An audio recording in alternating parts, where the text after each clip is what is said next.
My parents liked my twin sister more than me. They spent all the money they were saving for my wedding on her. So I stopped talking to them after saying no to my mom's selfish request. I'm 23 years old and have a twin sister named Allison. We don't get along. Actually, we don't even talk. The same goes for my parents. We used to talk, even though they didn't treat me well. But for the past 2 years, I've stayed away from them, and they haven't tried to contact me until now. Allison is 12 minutes older than me, so she's automatically the favorite because she's older. My parents only wanted one child because that's what they had planned for, and they couldn't afford to raise two. But when they found out they were having twins, it was too late to change their plans, and Mom didn't want to take any risks.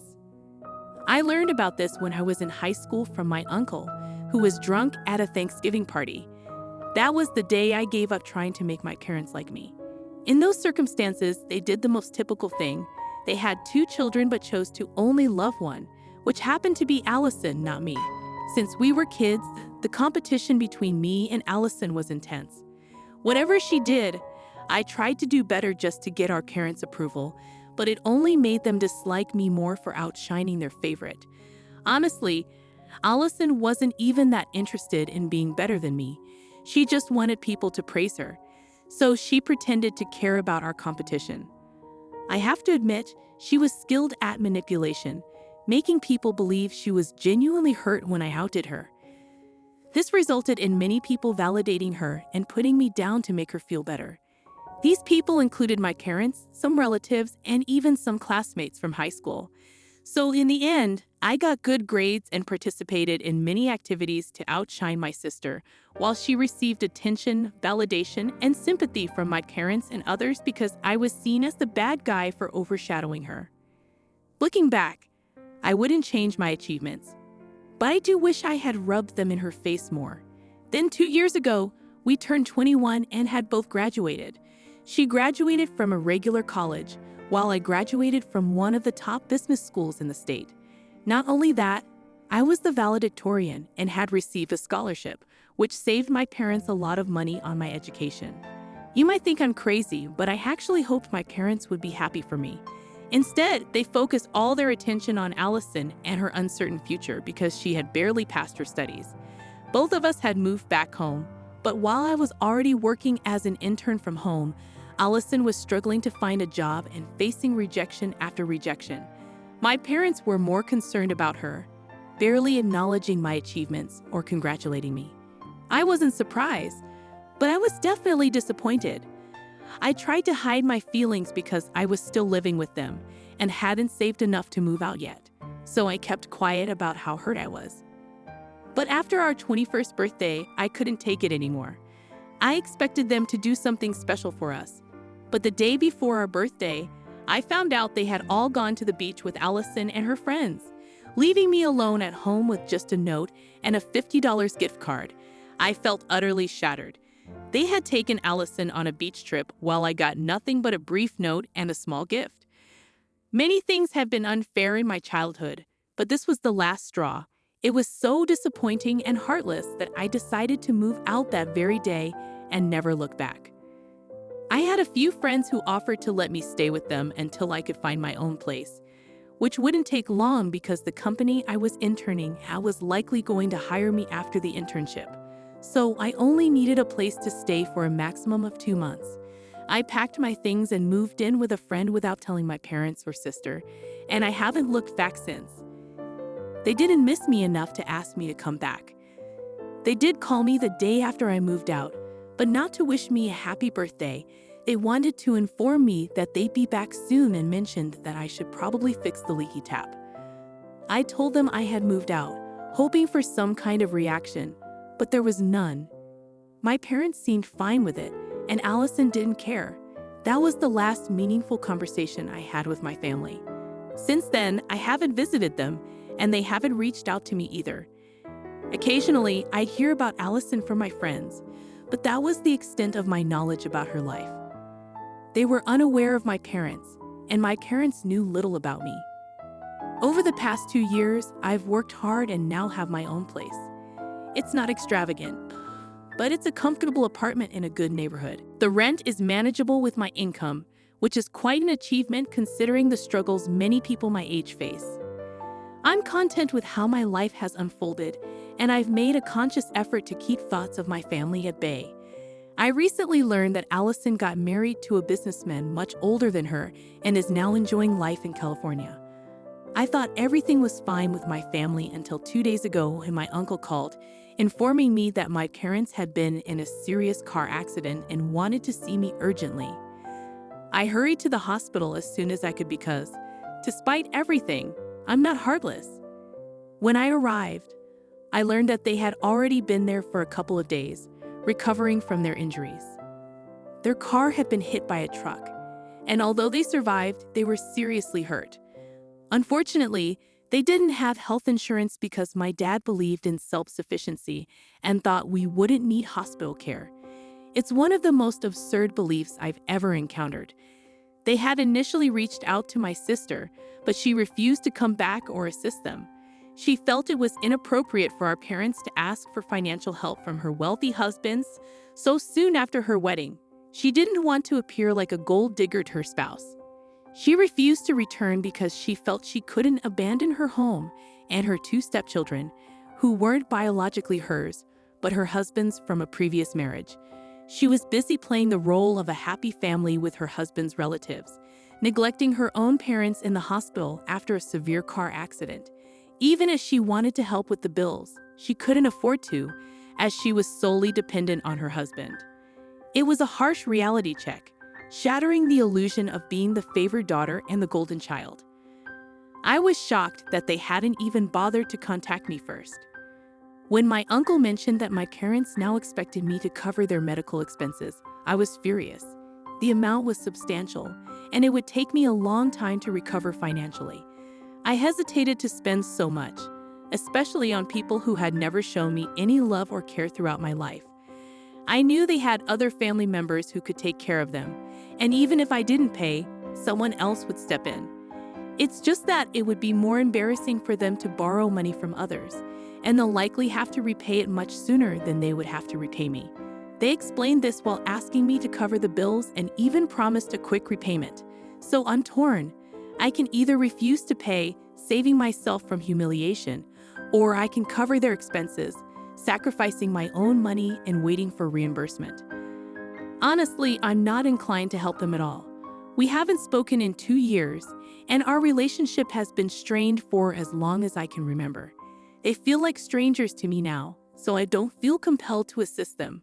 But then again, if I don't help, I'm no better than Allison, which is disheartening. So I'm unsure what to do. Update 1. Hi there, I've made the tough decision not to assist my parents.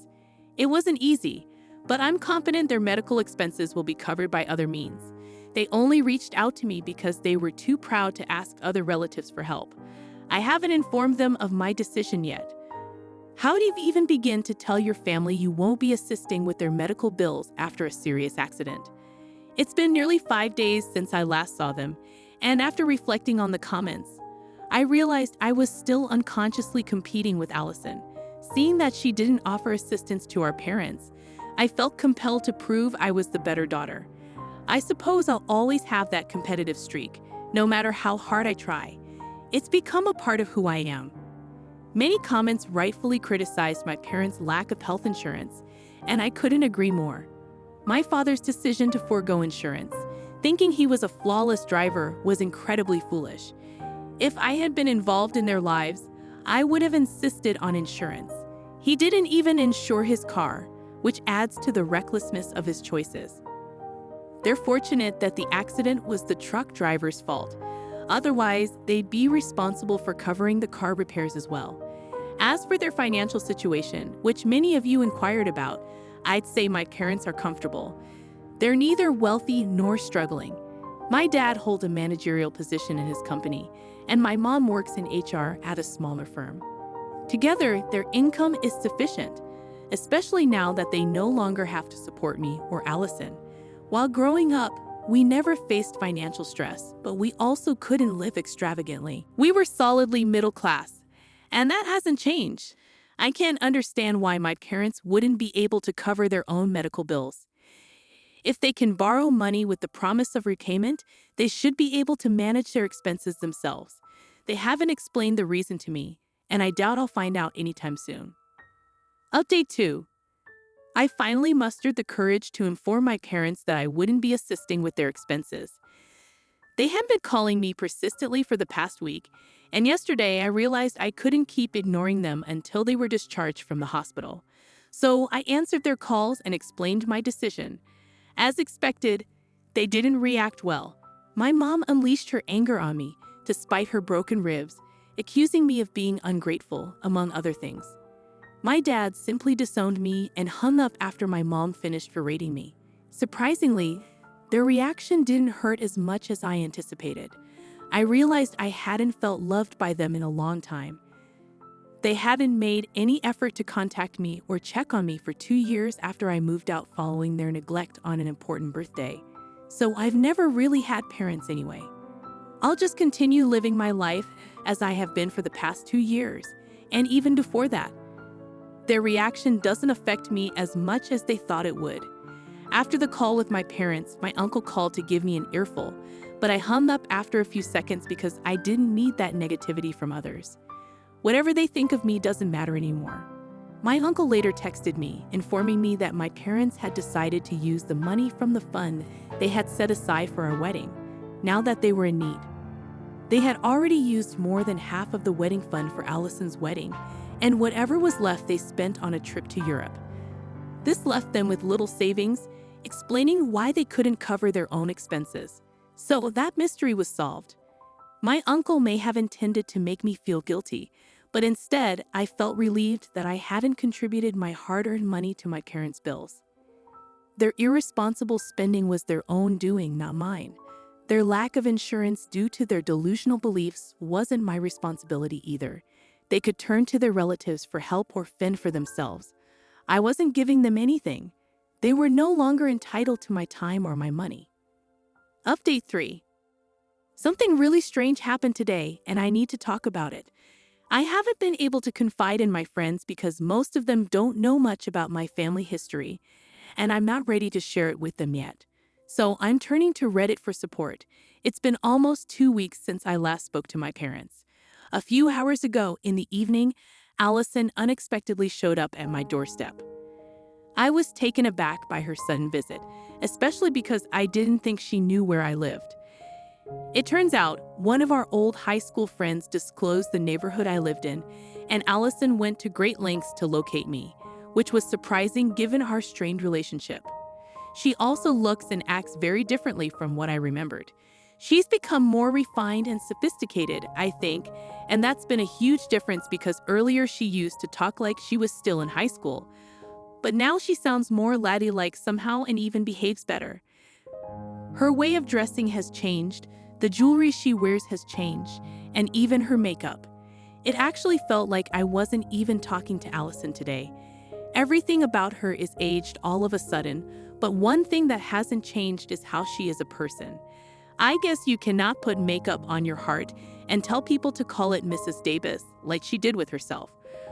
Her personality and beliefs haven't undergone any renovation for sure. I let her in after she knocked at my door, and I was really surprised to see her, but I was also curious to know why she'd come by, so I decided to talk to her.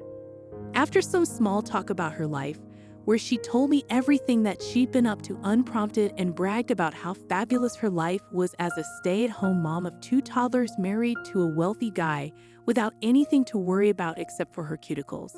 I waited for her to get to the point while politely nodding at her boring speech about how wonderfully underrated being a traditional housewife was. She was even advising me to do the same, so I really couldn't wait for her to finish talking about irrelevant things and get to the damn point, which she did after about 15 minutes of talking about her life. She explained that she had returned on her own initiative because our parents had been pleading for her to visit them after the accident. They didn't ask for her financial assistance, but simply wanted her presence. After 2 weeks, she finally decided to come back and thought it was also an opportunity to reconcile with me. However, things took a turn when she began venting about our parents' neediness and how they were disrespecting her new family. She complained about having to leave her two children with their nanny just to visit them, expressing frustration at being forced to choose between her parents and her own kids. I couldn't comprehend why she kept referring to her stepchildren as her own. She divulged a lot about her marriage and her husband, unsolicited.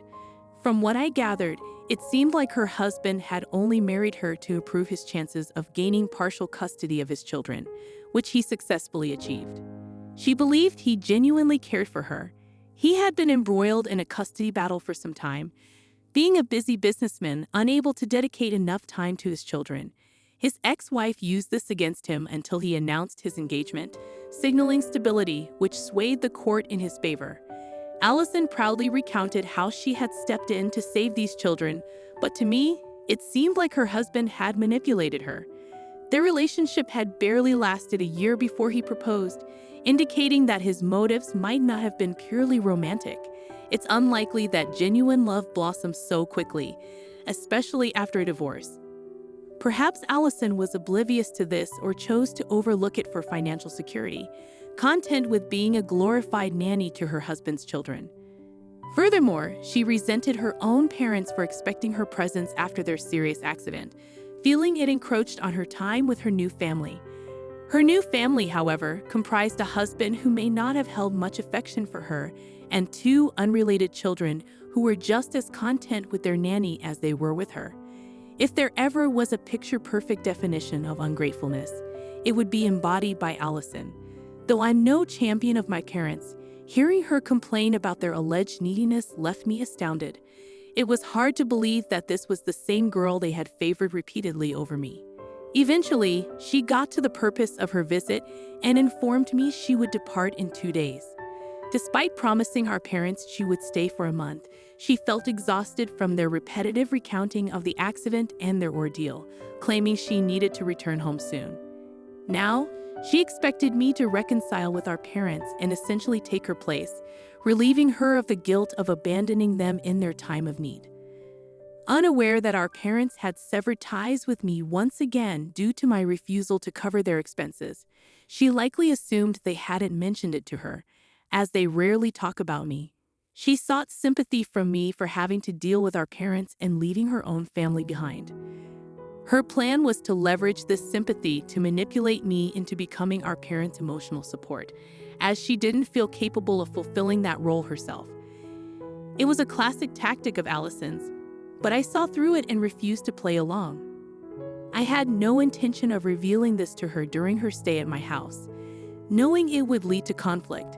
Instead, I gave her a vague assurance that I would try to reconcile, though I knew I had no intention of doing so. She left after urging me to stay in touch, though we both knew she didn't mean it. Frankly, I was relieved to see her go.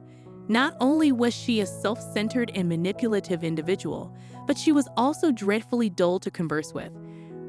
Her monotonous tales of life in California left little room for meaningful dialogue. Her life seems to revolve around parties, her stepchildren, and her husband. While she believes she's living the dream, I find it rather pitiful. It's evident that her husband's affection is lacking, and with her stepchildren spending significant time with their biological mother, it's likely they'll always favor her. Yet this is the path she has chosen, and as for me, I'm determined to create a life far removed from my family. Today reaffirmed my decision to distance myself from my parents and sister. They're selfish and callous, with little regard for anyone but themselves, especially Allison. It's disheartening to be associated with such individuals. However, I finally cut ties with all of them, blocking their contacts to ensure my peace of mind. I hope they respect my boundaries and refrain from contacting me in the future. I'm better off without them, and I pray it stays that way.